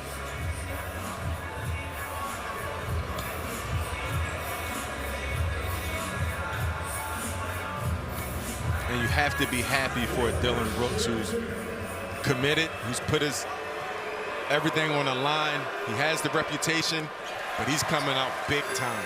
at both ends. At both ends. Yep. It's helping the team. And we've said it before. He's a guy that you don't want to play against, but you love to have him on your team. And he's gotten the toughest cover in every game. In every too, game. Right? 1 of 2. Powell the tip. Dort has it. Canada by 6. Gilgeous-Alexander, no. And it belongs to the United States. 1:40 to go. Again, the all-perimeter lineup for the U.S., and that is an over and back. A huge turnover as Canada gets it back. Canada doing a nice job of containing Anthony Edwards so far, showing them bodies, sometimes sending a double teams, and that way you have the ball in different people's hands. That will force a turnover because people are not in comfortable situations. By the way, Al Dillon Brooks, 37. That ties the most he's ever had in an NBA game, and it ties the most any Canadian has ever scored at the World Cup. Out of bounds, and it's Canada ball. And the one plus from that, you let the shot clock go all the way down to 0.8 seconds. But the one thing, you want to get a shot up. You want to get a shot opportunity. And it was off Brunson, but as you said, less than a second on the shot clock right now for Canada. Can they get a decent look? Shea to inbound. Brooks. And no shot. So a shot clock violation. And back over to the U.S. with 1:18 to go. What's USA going to do to try to get Anthony Edwards free? Because now Canada, they're really locking in. Lou Dort is doing a good job of being physical, not picking up that 5th foul.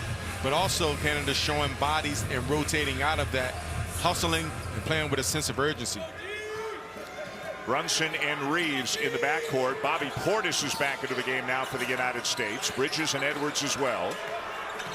Brunson having to work hard, off to Bridges, and it's turned over to Canada. Bridges bounced it off out of bounds off his leg. And once again, Canada negating Anthony Edwards. Yeah, he was just sitting there over in the corner. Dillon Brooks had the assignment that time. Now you got Shea winding the clock down with a one-on-one opportunity. He's going to draw defense. The kick. Barrett for 3. R.J. Barrett. And Canada leads by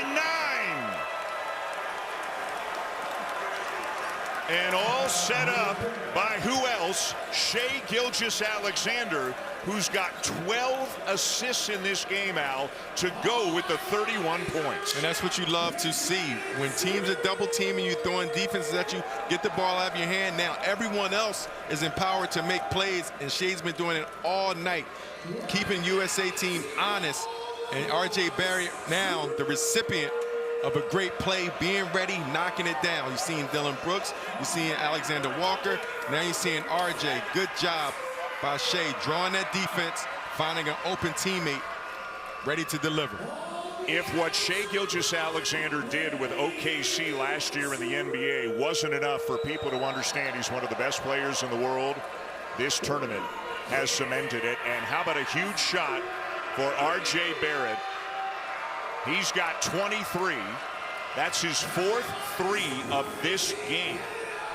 And Canada, they had to be rattled. I mean, at the end of regulation, the way that went down, the USA, you would imagine, was taking the momentum into overtime.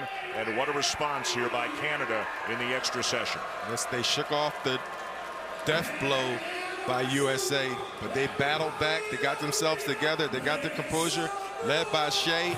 Dillon Brooks making plays as usual. Good response, as you mentioned, by Canada.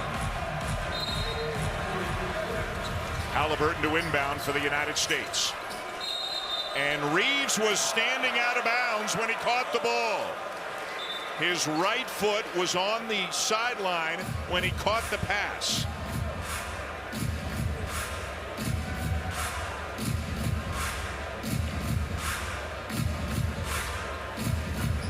And that's That's a tricky area, that corner, that sideline. Not a lot of room to operate, especially you see how close that three-point line is to that sideline. These guys are wearing a size 13, 14, 15 shoe. Not a lot of room. Brooks hands it off to Gilgeous-Alexander. Don't need to put a shot up quickly, but Dort gets inside easily, and an unsportsmanlike foul has been called on Portis. So he's out of the game. That's his second unsportsmanlike, and 2 free throws, and the ball for Canada. And Al, they're 36 seconds away from something pretty cool. No doubt about it. Canada, nice job of responding again. You see Lou Dort going to the basket. It even felt like he felt that hard foul, but as you mentioned, something very special for Team Canada.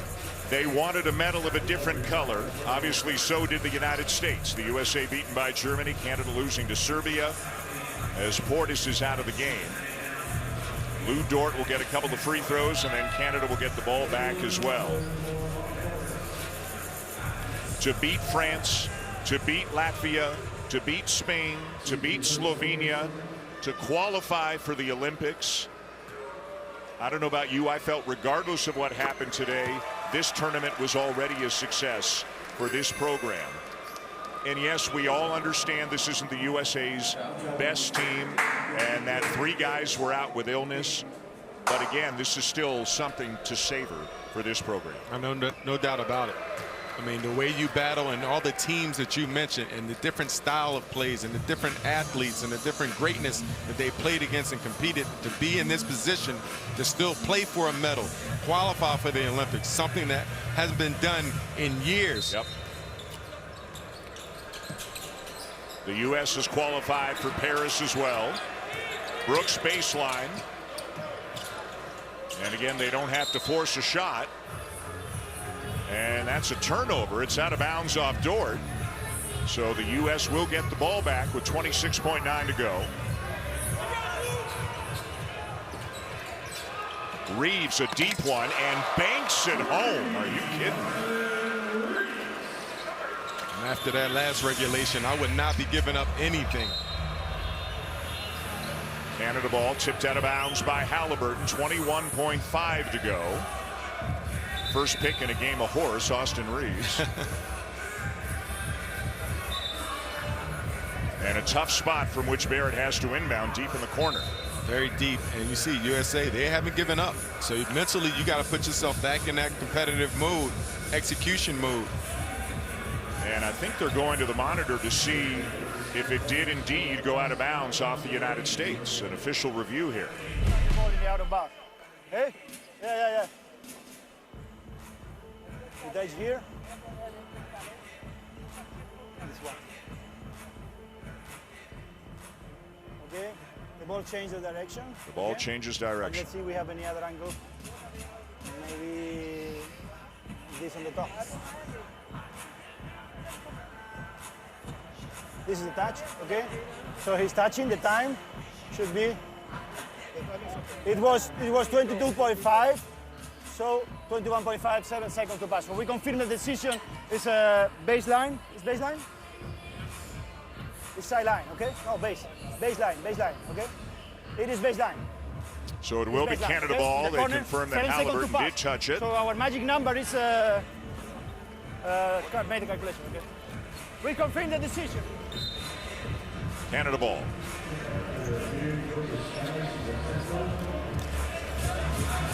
Shot clock turned off, obviously. R.J. Barrett going to inbound it. Just take care of the ball. That's all you got to do. Make a couple of free throws. And this is a different position where before it was on the sideline. That time it was baseline, which is an easier pass. And the USA is going to keep trying to extend the game, obviously. They're in a bit of an interesting spot. They only dressed 9 players. Hart fouled out. Portis was ejected. They've only got 7 bodies right now. And again, you can hear the MVP chant for Dylan Brooks, who in the opening games of the tournament, and Canada was playing in Indonesia at that time, was getting booed right? Because he's one of the villains of the NBA, and now he's hearing chants of MVP.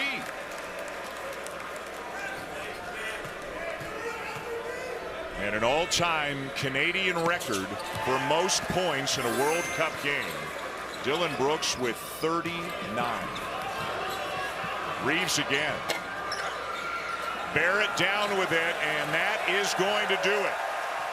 The final seconds will tick away, and Canada, for the first time ever, the senior men's national team has won a medal at the World Cup.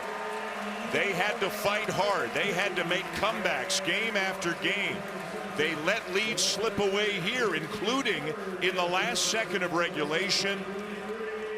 But an incredible couple of weeks for this program as a whole. Shai Gilgeous-Alexander and the players, Jordi Fernandez and the coaching staff, Michael Bartlett and the management team. And boy, is there going to be a lot of excitement and a lot of momentum, Al, for this program heading into the Olympics in Paris. No doubt about it. And it's going to be an opportunity once again for this team to grow, people to be more engaged. And I'm thinking about the kids that are watching this, right? When you grow up and you have those aspirations and you can visualize it, it might be the Olympics, forget my math, 2046 or something like that. But these things are going to be remembered. Dylan Brooks, who would think the leading scorer, defensive guy coming from where he came from. So it's just one of those things where you love to see it, and you should be very proud and excited for this Canada team. And you knew, obviously we all did, that Shai Gilgeous-Alexander was a great player coming into this tournament, but he might have even taken it up a notch. But again, we can't forget Dylan Brooks, who is incredible.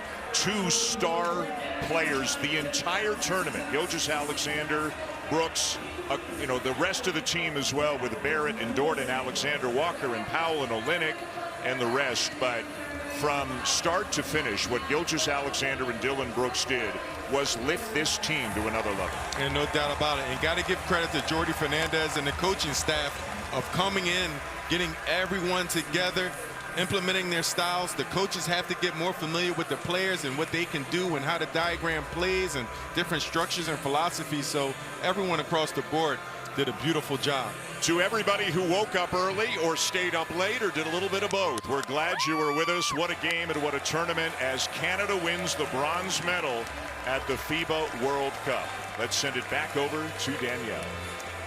Thank you, Dan. Yes, the goals that were set out by this Canadian program achieved. They are Olympic bound. They are bronze medalists and the first ever for the men's program to achieve such a thing. The resilience to withstand a major body blow at the end of regulation and then deliver that knockout punch in overtime to defeat the United States. A lot of credit to Dylan Brooks for his play in this moment. He just seems to elevate his game when things are most important. Of course, Shai Gilgeous-Alexander, outstanding for Canada from start to finish, and in particular in this overtime frame. What a moment for these guys right now. Absolutely amazing. And this is a really proud moment for our country and on the basketball court on the men's side. Never been done before, a medal.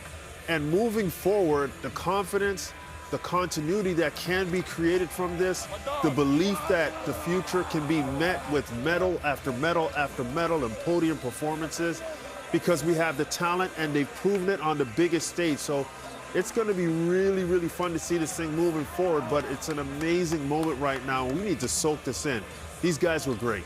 It's a special, special time for Canadian basketball, and one that we've been waiting for, that anyone who's been around this program believed was possible. It was just a matter of when the cards would fall in the right place, when the right players would be available at the right times. And, you know, we thought this could happen before. You thought there might have to be a building process to get to this stage. And what's been really impressive and exciting and encouraging is that this all happened in such a short period of time. I mean, this team has only played 13 games total together. You know, we talk about the summer core. Well, not all those guys were able to get on the floor last summer, and not all of them have been on the floor this summer. But this group has shown what it's capable of, what's possible, and I think it does a couple of things. I think it sets a standard for themselves.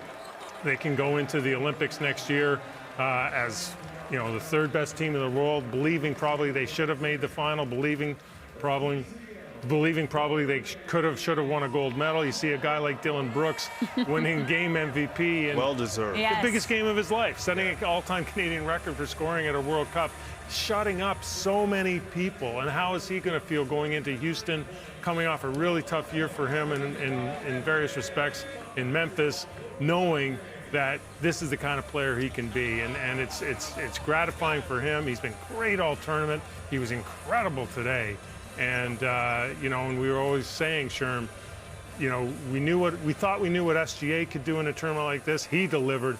Who was going to step up and help him? Yeah. You look today, and how many guys can look at that trophy, that bronze medal, and feel like they had a huge part of it. Yeah, you think about Dylan Brooks. We knew defensively he was going to be a factor, but he got into the foul trouble a little bit too much throughout this tournament for my liking. But his tenacity, his toughness, his aggressiveness, you look at the best results in the FIBA World Cup, just an amazing performance this FIBA World Championship. But I will say this, Dylan Brooks offensively becomes a difference maker for this team because he's not going to relent defensively. And if he makes plays consistently on the offensive end as an outlet, not as a main guy, now Shea can do what he wants. And when they come off of other players to try to double team him, that ball can find Dylan Brooks and he can make that shot. He was phenomenal. And I just thought he did a great job of offensively not taking away from his team while he was at a high productive level. Canada finishing with their best points per game average in a single World Cup. They were putting them up with ease in multiple occasions, and considering the kind of competition they've had to face throughout, really proved, Mike, that they've raised their level entirely, even in such a short time. It's spectacular. I mean, it started from game one against France, fifth-rated team in the world, but a team I think that a lot of people had as maybe the co-favorites with Team USA to win this whole event, blew them out. Then they go against, you know, Slovenia in the quarterfinal, handled that. You look at what they had to do against Spain just to get into the medal round, earn the Olympic bid against the #1 ranked FIBA team in the world.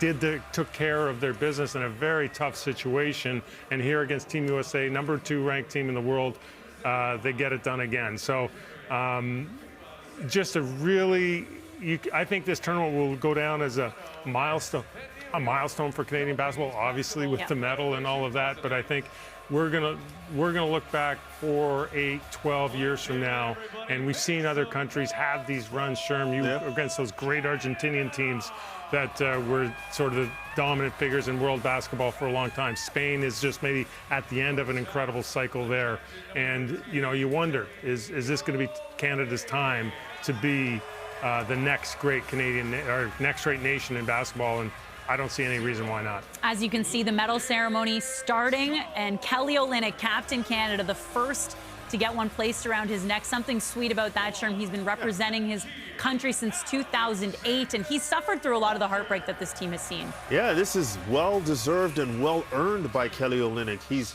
put a lot of time into this program, and as you said, there have been a lot of rough times with this program for Kelly Olynyk. So to have this opportunity, and he might not be the focal point, but he's still an important factor of them getting to this point. It's got to be very, very fulfilling, rewarding. You know, he's got to be grateful for the opportunity of longevity, to be able to last this long, to be around the Shea, to be around the Dylan Brooks, and to be around guys who can help him get to this point. He and Dwight Powell. So you tip your hat to those guys, because sometimes those soldiers don't get rewarded. It kind of gets past their time, and what they've done to help the program get to the point kind of gets forgotten.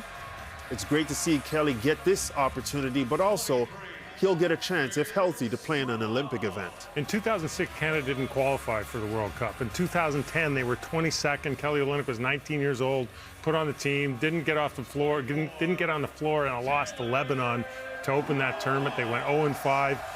2014, Canada doesn't qualify for the World Cup. 2019, Kelly Olynyk banged his knee in an exhibition game here in Toronto, couldn't go to China, really almost cost him in half an NBA season. Canada finishes 21st.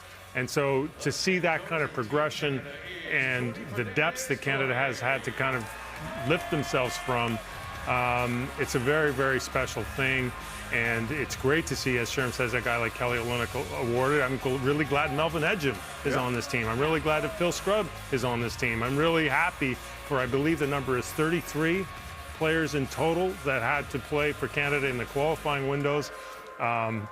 Obviously, not all of them can be on a final roster of 12, but a lot of people can look at this event, see these people, these guys on the floor, and I'm sure if you ask any of these guys on the floor, Trey Bell-Haynes is another one, they would appreciate how much it took to get everyone to this level and then to deliver against Team USA in such a dramatic fashion. It really is just a special, special moment for the sport in this country. And, you know, this is medals, as Dwight Powell said, last forever. And to do it against Team USA in overtime the way it went down is, you know, you're not going to forget this ever. The greatest showman there, Dylan Brooks, with the flag around his neck. We also saw Jordi Fernandez, sure, go collect his medal at the end. He's working with a group that has NBA talent, not a lot of FIBA experience. He gets thrust into the position with pretty late, like right before training camp. How do you assess his performances as the head coach of this group? I think Jordi did a good job of really adjusting and not trying to do too much. You know, Nick Nurse left a big void. I mean, this is an NBA championship level coach that had left the program, and here comes Jordi, and the expectations are on him to get this team there. And I thought he did a good job managing expectations internally and externally, but also